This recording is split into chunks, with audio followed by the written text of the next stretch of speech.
Okay, now let's move on to the absolute practical heartbeat of any business: managing your money. It's clearly about more than just having cash in the bank. It's about understanding every single cent coming in and going out. Exactly. Knowing your costs is just fundamentally crucial. It forms the absolute foundation of your profitability. It directly impacts how you set your prices, how you manage your profit margins, and ultimately it allows you to make informed decisions about pretty much every aspect of your operation.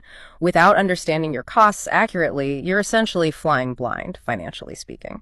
So what are the main types of costs that a typical small business needs to track and understand? The guide breaks them down into three main categories for manufacturers: direct material costs, direct labor costs, and manufacturing overhead. Direct material costs are what you spend on materials that physically become part of your final product, or are directly consumed in providing your service, like the caustic solution, papaya extract, and base oil for making soap, or maybe the laundry detergent and water used in a laundry shop. Direct labor costs are the wages paid specifically to the workers who are directly involved in the production process. And manufacturing overhead covers all the other indirect costs associated with production, things like factory rent, utilities for the production area, depreciation of manufacturing equipment. For manufacturers, these three together are often referred to as your total manufacturing costs. To really make this concrete and relatable, the guide uses that great example of a chicheria cart, a snack cart. It really forces you to think about every little expense, doesn't it? Even the ones you might not immediately consider, like wear and tear. It does, and it's an excellent illustration of how seemingly small expenses add up significantly, and how you absolutely need to account for those hidden costs like depreciation. Think of depreciation on your chicheria cart, like the wear and tear on your favorite pair of shoes. You buy them new, but over time, with use, they lose value. That loss of value is a real cost of using them, even if you don't physically hand over cash for it every single day. Right. It's a non-cash expense, but still a cost. Exactly. The guide highlights this. If you had that cart custom made for, say, P10,000, and you estimate it has a useful lifespan of 2 years, maybe 20 school months, that works out to P500 a month in depreciation cost, or P125 a week. That's a real cost of doing business that needs to be factored into your pricing and profit calculations.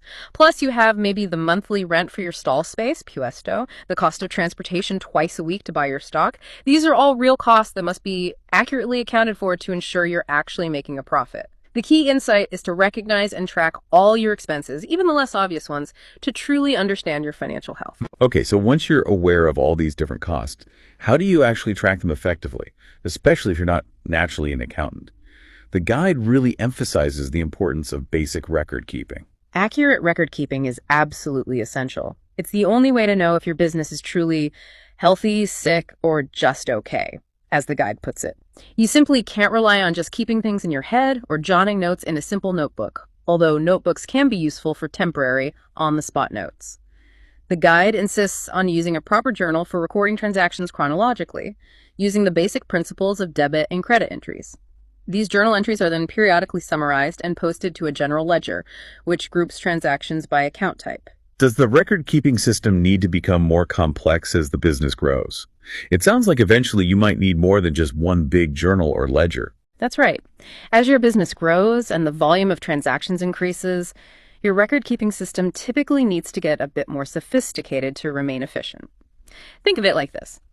Instead of one single journal trying to capture everything, you might start using separate, specialized journals, sometimes called trackers, for different types of frequent transactions. For example, you might have a sales journal just for recording all your credit sales, a cash receipts journal for all the cash coming in, a cash disbursements journal for all the cash going out, a purchases journal for buying goods on credit, and then a general journal for infrequent or adjusting entries that don't fit elsewhere. The goal isn't necessarily to become an accountant overnight, but to gain clearer, more organized insights into specific financial areas as your business scales. This precision helps you make much better, more timely decisions. And ultimately, all these detailed records feed back into those crucial financial statements we discussed earlier as part of the business plan, don't they? The income statement, the balance sheet, and the cash flow statement. They absolutely do. The income statement, balance sheet, and cash flow statement are the key summary reports derived directly from your detailed accounting records.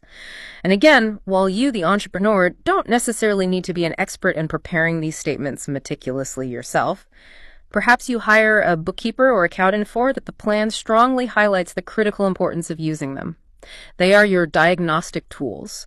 The real value lies in analyzing the data they provide, not just in the act of creating them, so you can truly understand your business's performance, identify trends, spot problems early, and make strategic adjustments based on facts, not just feelings. Finally, let's talk about managing the actual flow of money, the cash itself. It's clearly not enough to just have cash sometimes. It's about how you manage it, protect it, and make it work for you. No, it's all about smart cash management. The guide first recaps common sources of funds for small businesses. Your own personal savings are often number one. Then loans from family and friends.